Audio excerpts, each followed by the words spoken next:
Assalamualaikum warahmatullahi wabarakatuh.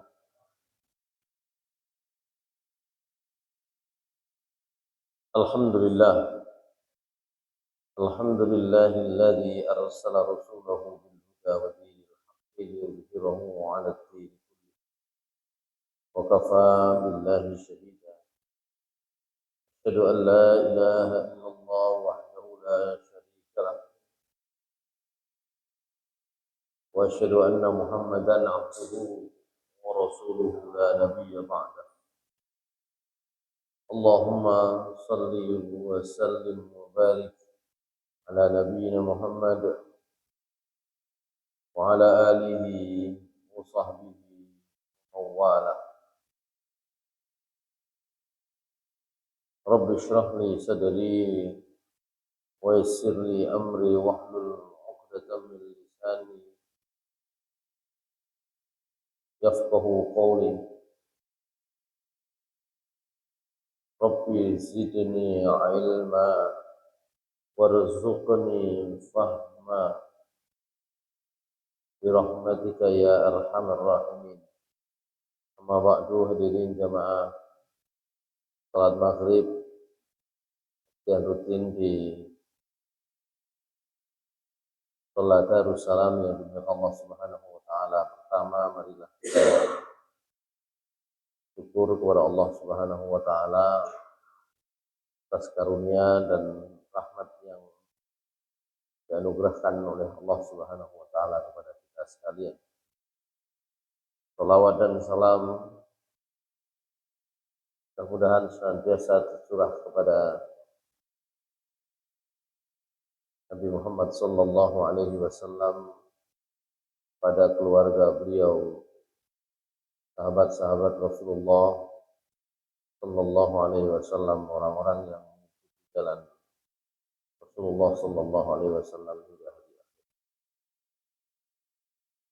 Jemaah sekalian yang dimuliakan Allah Subhanahu wa taala, terakhir kita sampai di ayat 56 dari surat Al-Baqarah, di mana dalamnya ada peringatan dari Allah Subhanahu wa taala kepada orang-orang Bani Israil.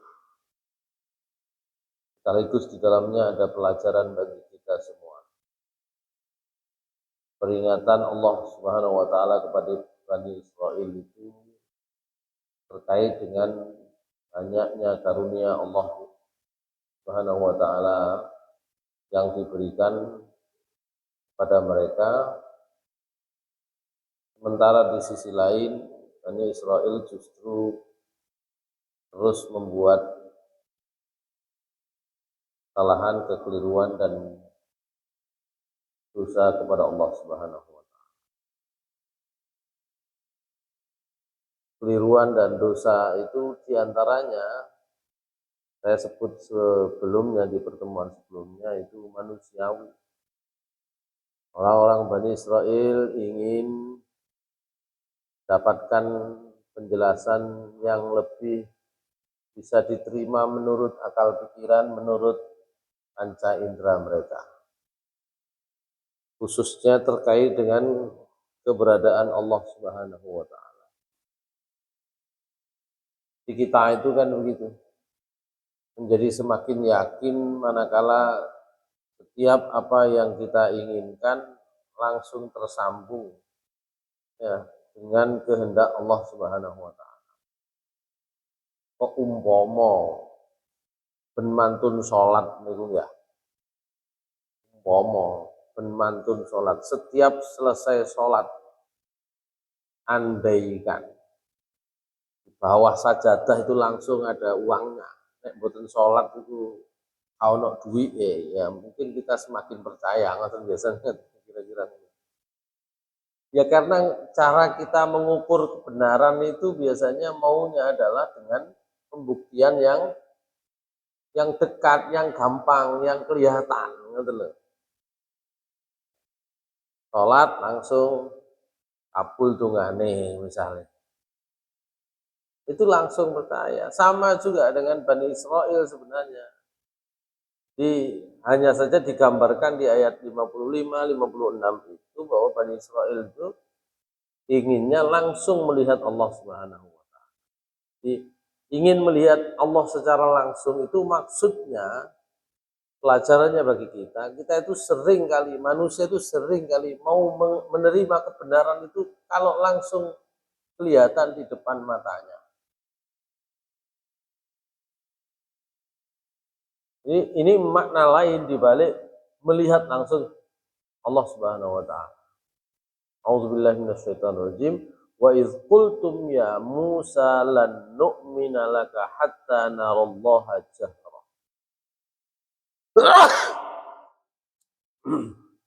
Allah itu kan al-haq. Jadi Allah itu punya nama-nama lain yang indah, yang maha baik. Di antaranya ya kebenaran itu. Yang disebut al-haq, yang diterjemahkan dengan kebenaran. Jadi sering kali kita itu mau melihat bener nih nek langsung terbukti di depan mata gitu ya. Dan itulah kecenderungan manusia. Sementara yang tidak langsung terbukti di depan mata kita dianggap bukan kebenaran. Itu pelajaran yang ngoten. Wape kepingin bahasa Jawanya sakit saknyet gitu ya. Nah, itulah kita. Itulah manusia dan itu bukan hanya dilakukan oleh Nabi Musa, oleh Bani Israel, bahkan juga Nabi Musa sempat menyampaikan hal yang kurang lebih serupa. Yang kemarin sudah dibahas di ayat 143 surat Al-A'raf. Sama. Ya. Walamma ja'a Musa limiqatina wa kallamahu rabbuhu kan itu. Ketika Nabi Musa sudah datang pada waktu yang sudah ditentukan oleh Allah Subhanahu wa taala dan bermukalamah langsung, bercakap-cakap langsung dengan Allah Subhanahu wa taala, Nabi Musa pun ingin mengatakan, Rabbi arini anzur ilai. Itulah yang saya sebut kenapa ini sebenarnya manusiawi, tidak hanya Bani Israel. Jadi Bani Israel itu digambarkan seperti itu supaya juga menjadi cermin bagi kita sekalian. Oh, no, kurang lebih sama. Makanya kemudian kalau di dalam dekatan filsafat bener niku ada tingkatan-tingkatannya.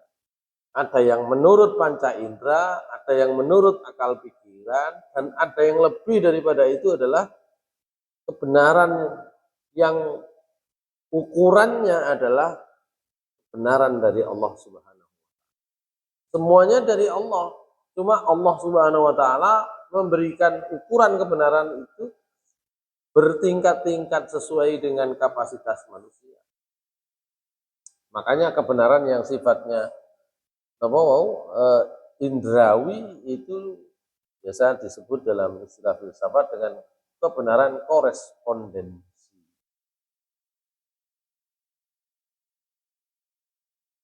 Korespondensi.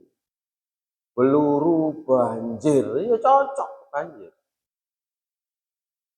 Peluru banjir, cocok. Ya. Tapi nanti ada kemudian jenis kebenaran yang ukurnya tidak seperti itu. Peluru mboten banjir. Ngono niku mboten banjir. Ya. Mak ada genangan. Ukurannya ternyata berbeda-beda. Mau menyebut banjir dengan ada genangan, niku sakjane kan faktanya kan sama. Cuma satuan ukurannya yang berbeda. Kapan ini disebut banjir? Kapan disebut genangan? Itu kemudian yang berbeda. Sama dengan Pulau Panjenengan melihat satu kepada yang lain. Ya. Sampeyan itu termasuk kulitnya kuning. Nah, kuning didelok musone kan ngoten nah. Dilihat bandingannya.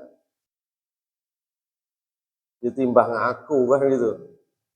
Tapi nek timbang sing liyane jadi berbeda lagi. Itulah kebenaran panca indrawi, makanya dalam filsafat itu biasanya kebenaran panca indrawi itu kebenaran paling rendah. Itu ukurannya tak patik konsisten. Enggak konsisten. Demi ya, musuh lagi. Di sebagian orang yang biasanya melayu-melayu, lari-lari, badannya sehat, ya gerak dikit keringetan, gerak dikit keringetan, panas, ini kok adem.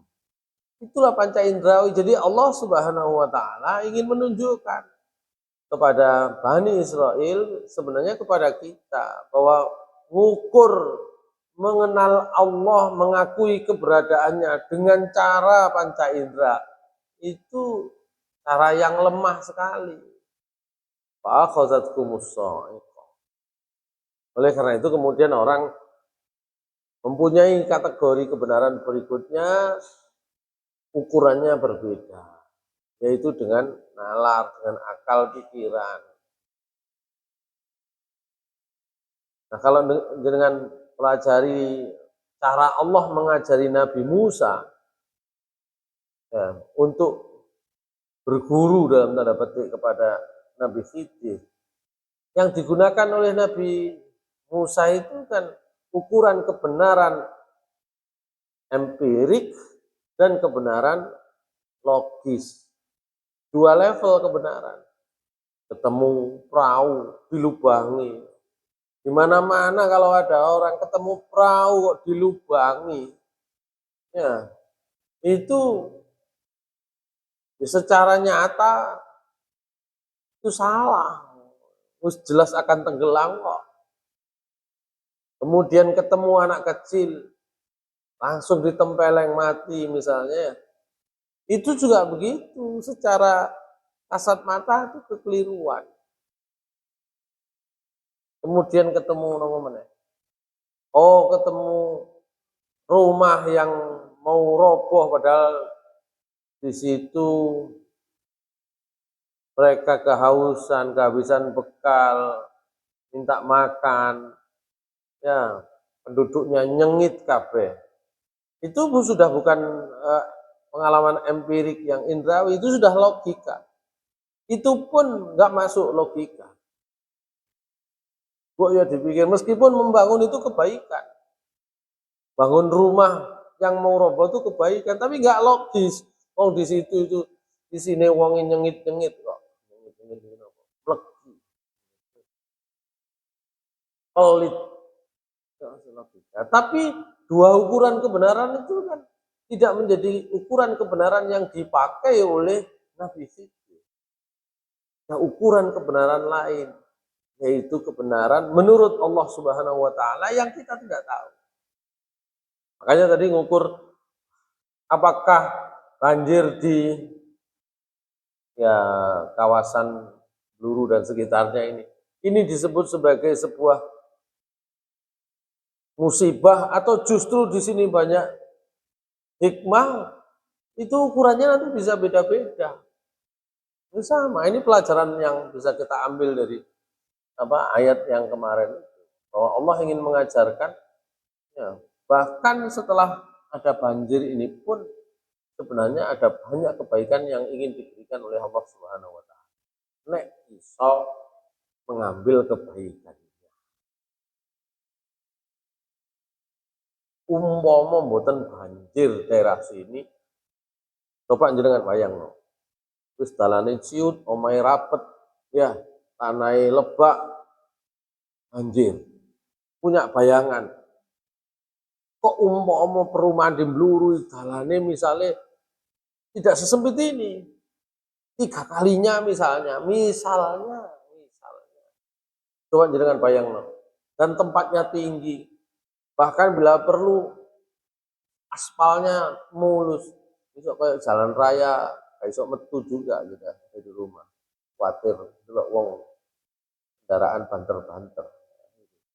Ternyata yang kita lihat seakan-akan yang begini jelek itu, bayangan kita sebaliknya bahwa yang baik itu adalah kebalikan dari kondisi ini, belum tentu baik semua. Ya termasuk ini tadi. bahwa Allah mengajarkan menurut logikanya Bani Israel, menurut pikirannya Bani Israel, iman kepada Allah beriman kepada Nabi Musa itu dengan melihat Allah secara langsung, membuktikan kebenaran secara langsung, itu sama dengan keinginan kita biasanya.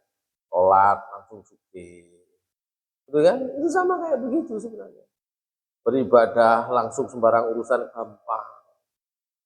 Itu kan bukti, dan itu dilakukan oleh Bani Israel. Setiap mereka kesulitan, mereka langsung minta kepada Nabi Musa. Ini apa sampean kan tanggung jawab wong nabi yo. Masa nabi gak sakti. Ya. Atau kalau kita juga melihat begitu, ya, kebalikannya kepada orang lain kita bisa minta seperti itu juga. Kita sering kali begitu. Cara berpikir Bani Israel itu sering juga kita pakai. Lok ustad uripe koyo ngono ya.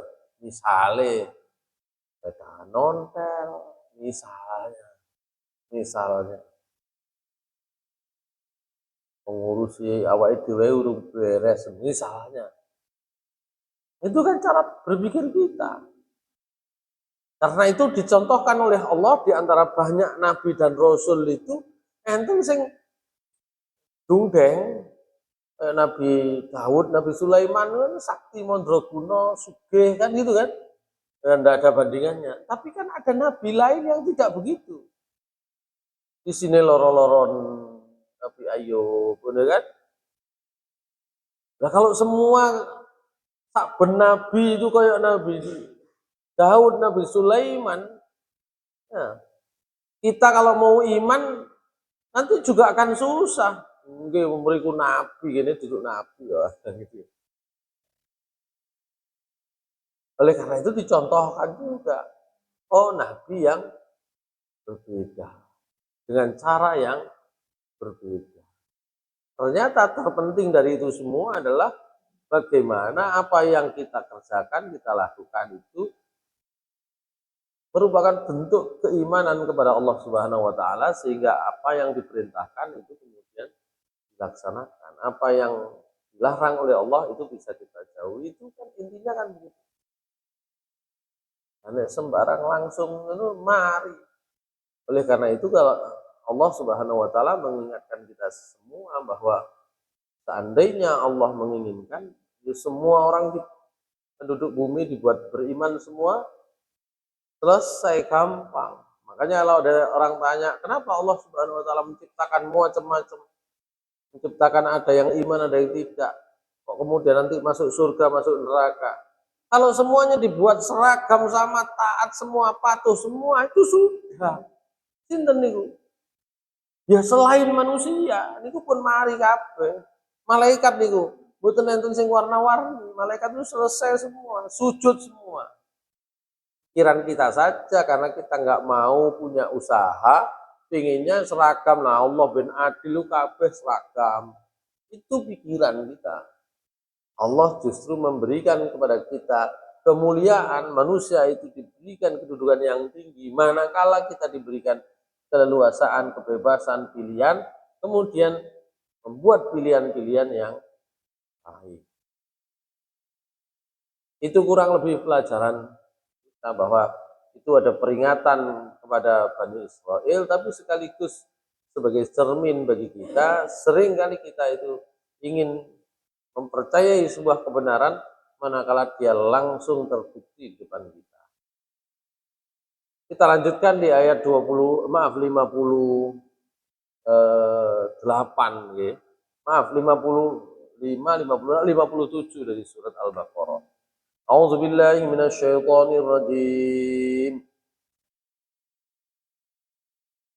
وظللنا عليكم الغمام وأنزلنا عليكم المن والسلوى كلوا من طيبات ما رزقناكم وما ظلمونا ولكن كانوا أنفسهم يظلمون.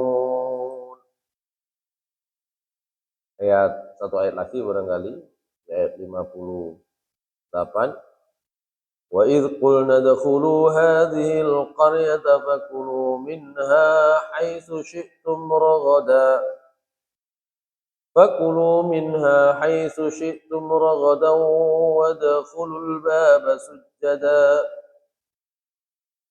وادخلوا الباب سجدا وقولوا حطة نغفر لكم خطاياكم وسنزيد المحسنين. Oh, ini nyambung ayat 59 ya. فبدل الذين ظلموا قولا غير الذي قيل لهم فأنزلنا على الذين ظلموا رجزا من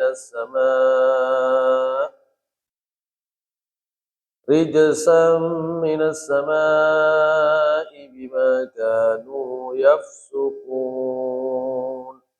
صدق الله العظيم. وَظَلَّلْنَا عَلَيْكُمُ الْغَمَامَ.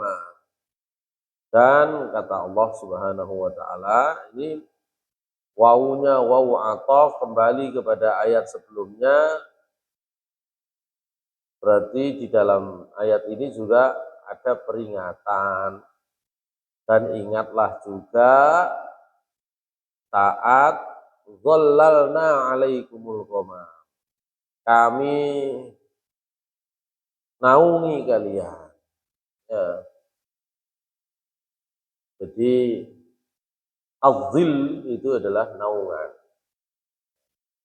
Karena itu nek payung itu bahasa Arabnya mizallah, ya. Payung, mizallah. Kami naungi kalian dengan al-ghamam, dengan awan.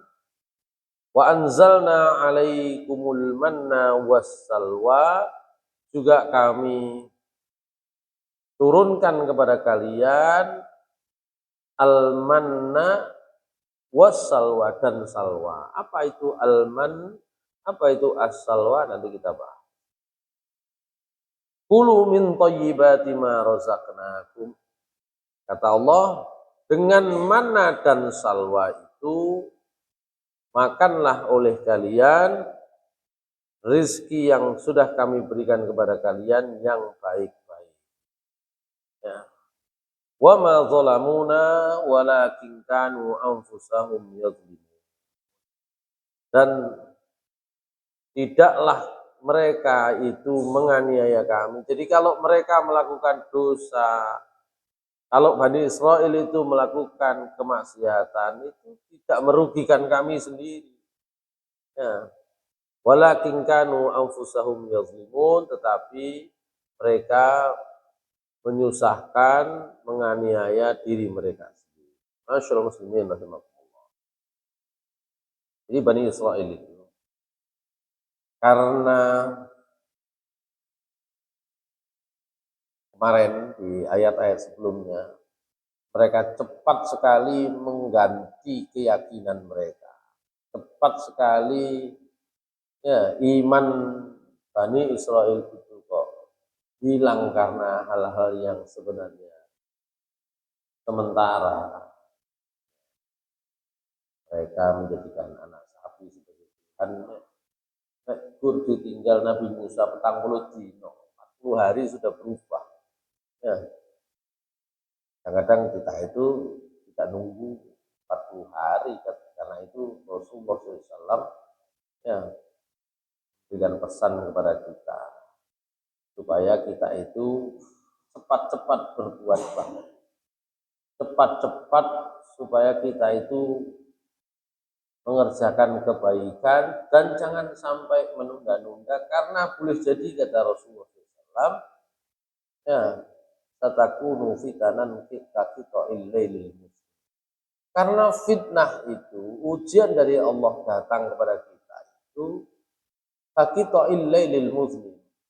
Ya, seperti datangnya malam yang gelap, tak ketok, enggak waspada, enggak bisa diduga. Ya. Yusbihul rajulu mu'minan wa yumsi kafiran. Isuke masih iman, tapi sorenya sudah kafir. Atau sebaliknya, orang itu juga bisa berubah. Ya. Wa yumsi kafiran wa yusbihu mu'min. Sorenya, malamnya mungkin masih belum baik, tapi paginya itu, esoknya itu sudah berubah menjadi orang yang baik. Kata Rasulullah, badiru bil a'mal.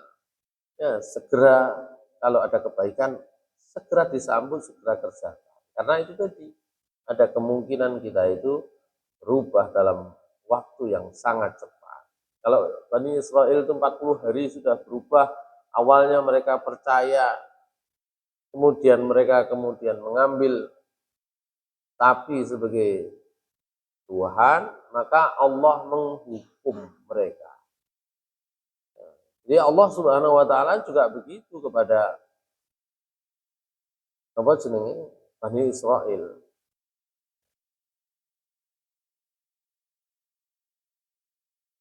Maka di dalam surat apa niki? Dalam surat Al-Maidah ayat 26 ya.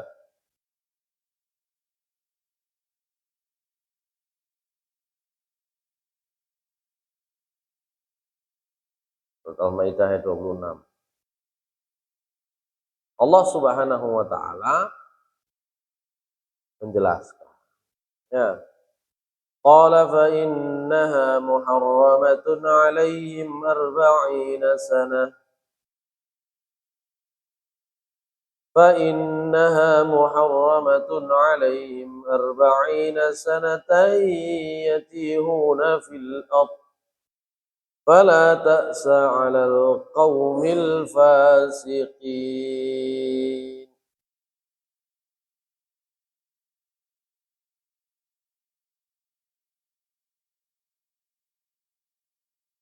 Jadi Allah Subhanahu wa taala ya, karena Bani Israel itu tiba-tiba menyekutukan Allah dalam waktu yang tidak terlalu lama, maka Allah akhirnya memberikan hukuman. Mereka itu kan tujuannya kan masuk kota Palestina. Karena itu tempat tinggal mereka atau tempat nenek moyang mereka. Nang Mesir wis gak oleh nggon balik ae nang Palestina. Itu kan? Meskipun pada akhirnya Firaun itu ditenggelamkan oleh Allah, itu kan di luar yang mereka ketahui sebelumnya. Yang mereka rencanakan sebelum mereka kembali ke Palestina kan menyelamatkan diri dari penjajahan Fir'aun dan bala tentaranya. Maka mereka lari dengan tujuan adalah kembali ke tanah Palestina, wis balik wis ya apa nang kampungnya dhewe lu enak. Bani Israel itu kampung aslinya Palestina, mereka kemudian kalau bahasa sekarang itu berdiaspora, bahasa gampangnya kan diaspora ning Mesir, yen singgarai niku Nabi Yusuf jadi menteri teng mriko kan gitu di sana. Tapi lama-lama hidup mereka susah karena dosa mereka sendiri, termasuk dijadikan bangsa kelas kesekian di Mesir itu jadi bangsa yang dijajah. Maka kemudian ada peluang, ada harapan untuk mendapatkan kehidupan yang lebih baik, migrasi kembali, balik lagi, pulang kemana? Ya tempat nenek moyang mereka, mana itu Palestina. Ketika sudah selamat dari kejaran Fir'aun, tujuan mereka Palestina. Dan ketika sudah melewati Laut Merah, sudah nyebrang, itu harusnya nggak jauh. Tapi karena memang mobilisasinya cukup besar, jumlah orang yang ikut mereka itu juga sangat banyak, bukan hanya ratusan ribu. Dalam beberapa riwayat ada yang menyebut lebih dari 1 juta orang nyebrang bareng-bareng. Tentu pergerakannya kan nggak bisa cepat ya. Nah di saat-saat itulah mereka kemudian berbalik menjadi kufur kepada Allah hanya dalam waktu 40 hari Nabi Musa dipanggil oleh Allah untuk beribadah atau bertahanun. Nah di situ Allah kemudian memberikan hukuman. Apa itu? Di tanah Palestina itu menjadi haram bagi kalian, bagi orang mereka. Ya. Di ayat ini disebutkan di ayat 26 surat Al-Maidah, "Innaha muharramatun alaihim arba'ina sana." 40 tahun haram kayak semua mungkin 40 tahun. Jadi mestinya sudah dekat tapi gara-gara itu nggak bisa masuk. Di antara cara Allah memberikan hukuman, yatihuna fil ard, bingung mereka, kate mlebu lho gak iso. Goleki dalane gak iso. Meskipun nanti di ayat berikutnya tadi wa iz qulna dkhulu hadhil qaryata fakulu minha haitsu syi'tum ragada wadkhulul baba sujada. Dengan akhirnya nanti mereka bisa tapi diberi syarat masuk Palestina itu sujada dengan sujud, dengan tunduk. Ada yang menyebut nanti ayat berikutnya itu ya sujud itu ya dengan nunduk.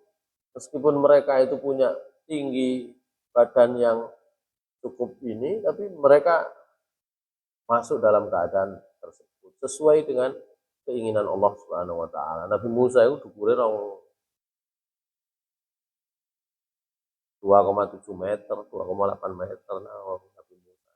Dukur-dukur zaman sak monten sih dukur-dukur Nabi Musa sik dukur kata 3 meter. Dalam beberapa riwayat disebut ya bahwa Nabi Musa itu tingginya kurang lebih sekian. Nah, ya berarti Bani Israel ya kurang lebih zaman Nabi Musa itu masih memiliki fisik yang juga tinggi-tinggi. Tapi mereka diminta oleh Allah wadkhulul baba sujada. Tapi sebelum masuk itu Allah mengharamkan selama 40 tahun yatihuna fil ard, mumet mawon di sekitar itu. Dan karena mumet tok niku maka Allah sebenarnya masih memberikan kepada mereka apa itu keutamaan, diberikan kebaikan oleh Allah. Napa wau wa dzallalna alaikumul ghamam. Jadi meskipun di padang pasir yang tandus mereka itu masih senantiasa dinaungi awan. Ya, boten kecaring nemen-nemen, tidak kepanasan nemen-nemen. Oh, itu dijadikan peringatan oleh Allah. Wa dzallalna alaikumul ghamam. Padang pasir koyok ngoten, apa yang bisa dimakan? Mereka minta kepada Nabi Musa supaya Allah menurunkan makanan, ya. Maka diturunkanlah makanan yang tidak bermacam-macam. Mosok tengah padang pasir makanannya macam-macam. Makanannya tidak bermacam-macam, tapi itu kalau diukur dari riset sekarang itu jenis makanan yang memberikan mereka energi yang cukup. Apa itu? Al-manna wassalwa. Ya. Al-manna wassalwa. Dalam sebagian tafsir disebutkan apa itu al-man. Ya. Al-manna itu misalnya kalau kita lihat di dalam tafsir Al-Wasit misalnya ya, itu dijelaskan secara sederhana, atau dalam tafsir As-Sa'di ya, al-man huwa ismun jami'un likulli rizkin hasanin yuhsalu bila ta'bin. Al-man itu dari kata-kata manna yamunnu, munnah itu apa? Barang kekean, gratisan, gampang diperoleh. Makanya disebut ismun jami'un, itu adalah sebutan yang meliputi likulli rizkin, semua bentuk rizki, hasanin yang baik, yuhsolu bila ta'bin, yang diperoleh tanpa susah payah, kekean. Alman ya, diberikan oleh Allah meskipun di padang pasir yang tandus, itu kemudian sebagian memahami kalangan ahli tafsir, mereka mendapatkan apa rambanan ya, ono buah cilik-cilik gitu kan, dan itu sudah cukup bagi mereka. Tapi ada yang menyebutkan bahwa al-manna itu adalah buah yang di padang pasir. Tapi yang paling penting itu ada banyak apa namanya saripati gulanya seperti cilik-cilik ya buah cilik-cilik tapi manis. Biyen zaman biyen itu kan sing akeh gampang kadek nandur ciplukan. Apa ciplukan almond. Nah, itu ya kurang lebih begitulah. Loh, kalau bikin buah sing kayak semongko kan kudu nandur dhisik. Tapi nek ciplukan kan boten wis. Para akeh ngoten mawon. Ya kurang lebih begitulah. Ya bukan almanna itu bukan ciplukan, tapi almanna itu buah-buahan yang diberikan, makanan yang diberikan oleh Allah secara apa ya? Mudah ya diperoleh oleh Bani Israil. Ada yang menyebutnya itu adalah makanan atau buah-buahan yang mengandung banyak gula, madu yang memberi mereka energi di tengah apa kehidupan mereka di padang pasir sampai mereka nanti bisa masuk ini sakit mlebu gara-gara niku keliling gak teko-teko itu Bani Israil wassalwa dan salwa. Kalau salwa hampir sepakat para ulama menyebutnya adalah jenis hewan toirun beriun. Jadi burung tapi sing boten miber, nek miber kan angel. Toirun beriun. Ya, burung tapi yang nggak bisa miber, nggak bisa. Sebagian menyebutnya kalau dalam tafsirnya Quraisyhab itu disebut itu burung puyuh, sepakat para ulama kurang lebih kayak burung puyuh gitu ya. Yang itu juga dari sisi nutrisi, dari sisi protein juga sangat baik. Nek sing kanggo wong sing kekurangan makanan, kekurangan protein, kekurangan gizi cukup. Kangge kula panjenengan biasa mangan burung puyuh itu kolesterolnya paling nggih kan ngoten. Kolesterolnya paling tapi bagi kebutuhan Bani Israel itulah makanan terbaik yang diberikan oleh Allah gampang diperoleh. Manna wassalwa. Nah dengan itu Allah memerintahkan kulu min thayyibati ma makanlah oleh kalian ya rizki yang baik-baik yang sudah diberikan oleh Allah kepada ya kulu min thayyibati ma razaqnakum wa ma zalamuna walakin kanu anfusahum yazlimun. Tidaklah mereka itu merugikan kami sedikit pun ya. Zalim itu kan ya sering kita gunakan istilah.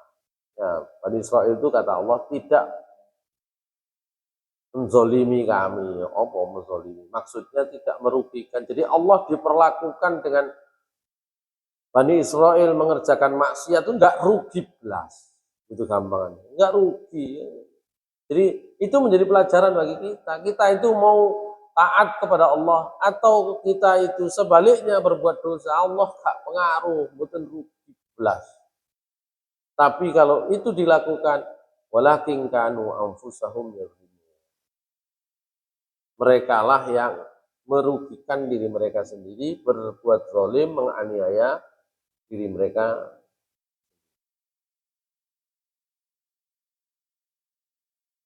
Dalam sebuah riwayat disebutkan terkait dengan peristiwa ini. Lamma dakhala Banu Israil at-tih qalu li Musa alaihi salam. Kaifa lana bima hahuna aina ta'am. Jadi ketika mereka itu sampai di daerah Tih. Jadi Tih itu ada yang menyebut sebuah daerah atau yang ada yang menyebut yaitu wilayah di mana mereka bingung nggak sampai-sampai itu. Mereka kemudian bertanya, Nabi Musa, di mana kita ini? Oh, nggak ada makanan di sini. Fa'anzalallahu alaihimul man fakana yanzilu ala syajaratin mijil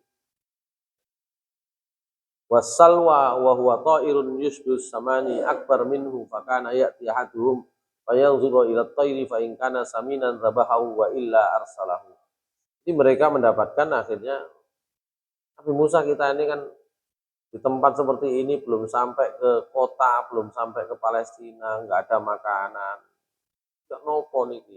Maka Allah menurunkan tadi itu mana dan salwa. Dan di dalam riwayat ini disebutkan ya bahwa kalau melihat burung puyuh tadi itu kita sederhanakan saja. Kalau mereka melihat burung puyuh itu, kalau dilihatnya gemuk ya disembelih, nek mboten ya diculno. Ya, pun mari mangan ngoten niku. Ya kan?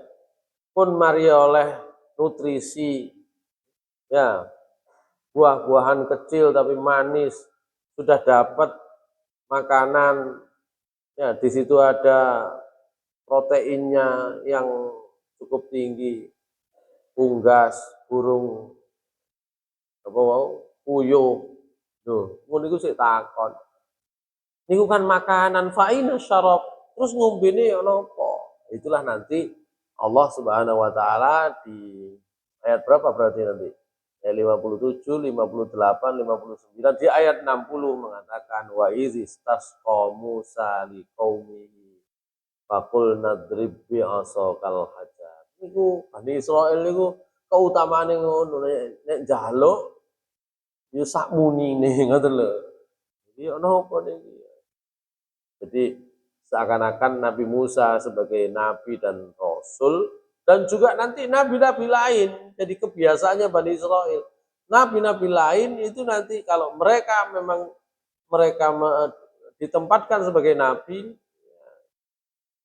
langsung apa ditodong bahasa Jawanya. Jadi nek kepingin apa-apa langsung todong. Gitu ya. Nanti ketika bisa mereka dijajah oleh bangsa lain, nggak bisa apa namanya mendapatkan kehidupan yang layak. Bagian meriwayatkan itu dijajah oleh Nebukadnezar. Ya, itu mereka juga mintanya begitu langsung. Bisa mentu sameng donga nawa kepada Allah nanti. Nabinya setelah Nabi Musa itu. Ya, sameng donga Allah turunkan kepada kita pemimpin, nah, gitu ya, untuk melawan bangsa penjajah. Itu Bani Israel kepada Nabi Musa. Ya mintanya seperti itu. Kepada Nabi Musa, ingin buah. Lo sudah dituruti nanti di ayat berikutnya nanti. Nah, itu kan pancet makanan ini tok. Lan nasbiru ala ta'ami wahidin.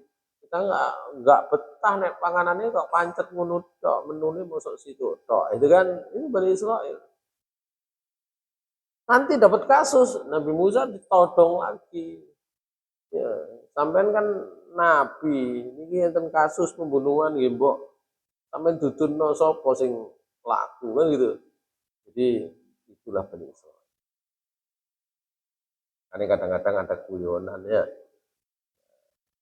Orang yang cerewet, orang yang ya kalau enak itu disebut oh jadi Bani Israil. Takon titik-titik. Ya dikai pertanyaan, dikai jawaban sih takon mana. Ya dijawab mana takon mana. Jadi oh Bani Israil itu asal usulnya karena dalam Al-Quran itu apa kronologinya begitu kurang lebih. Dikasih enak takon mana, dikasih enak lagi tanya lagi. Itu yang kemudian disebut oh Bani Israil. Baik, wa ma zalamuna walakin kanu anfusahum yazlimun. Ya, itu tadi di ayat 57. Maka kemudian nanti di ayat berikutnya ya di ayat 58 Allah pada akhirnya memberikan petunjuk kepada Bani Israel untuk bisa masuk kota Palestina. Wa idh qulna dkhulu hadhil qaryah ya fakulu minha haitsu syi'tum ragada wadkhulul baba sujada wa qulu hittatun naghfir lakum khatayakum wa sanazidul muhsinin. Insyaallah kita lanjutkan di waktu-waktu yang lain. Yang jelas setiap Allah memberikan kepada Bani Israel kebaikan, keutamaan, rizki yang mudah. Bani Israel itu biasanya kemudian mudah melupakan. sehingga Allah kemudian mengingatkan mereka dengan memberikan apa namanya hukuman-hukuman, baru kemudian eling mana, kan? Dan itu sebenarnya sekali lagi juga menjadi cermin bagi kita, kurang lebih biasanya kita itu nek wis kadung enak lali. Nah, mereka rada susah baru eling, kan? Enak mana lali mana, kan? Maka kata Allah, ya, iza massal insanu durru da'ana li sabihi aw qa'idan aw qa'ima. Idza kashafna anhu durrahu marra ka'an lam yad'una ila durrin massa. Surat Yunus ayat 12 insyaallah, ya, Allah memberikan gambaran orang itu kalau ya, sudah kena kesulitan dia akan berdoa kepada kami sampai jungkir walik niku ndonga terus. Ya kan? Kenapa saya sebut sampai jungkir walik? Karena Allah menyebutnya ya, mereka kata Allah atau manusia itu berdoa kepada kami dalam posisi baik itu berbaring, duduk maupun berdiri. Oke, tak sembarang posisi ini sini berdoa kepada Allah. Tapi kalau sudah kasyafna anhu durrahu, kalau sudah kami hilangkan bahaya kesulitannya, marra ka'allam yad'una ila durrin massa. Biasanya manusia itu akan ya, melanjutkan hidupnya koyok-koyok gak tahu ndonga kepada Allah Subhanahu wa taala. Auzubillahi min dzalik, mudah-mudahan kita dan masuk nanti dalam menjalani ibadah puasa dalam 2 hari ke depan. Allah kita sudah masuk di bulan Ramadan. Mudah-mudahan Allah memberikan Ramadan. Aku qouli hadza wa astaghfirullah. Subhanakallahumma wa bihamdika. Baik. Assalamualaikum warahmatullahi wabarakatuh.